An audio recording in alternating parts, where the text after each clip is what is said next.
ॐ नमो भगवते रुद्राय। ॐ नमस्ते रुद्रमन्यवभूतोतयिषभे नमः। नमस्ते अस्तु धन्वने बाहुभ्यामुतते नमः। यातयिषु शिवतमा शिवम् बभूवते धनुः। शिवासरव्यायातवतया नो रुद्रमृळय। याते रुद्रशिवातनोरघोरापापकासिने। तया नस्तनुवाचन्तमया गिरिशन्ताभिषाकसेः।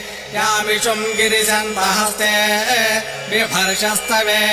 शिवाङ्गिरित्रताम् गुरुमाहि गुंसे पुरुषम् जगतो। शिवेन वचसा त्वा गिरिशाच्छावदामसि। यथा नः सर्वमिज्जगत यक्ष्मगुम् सुमना असतो। अध्यवोचदधिभक्ता प्रथमो दैव्याभिषको। अहीगुश्च सर्वान् जम्भयन् सर्वाश्च यातु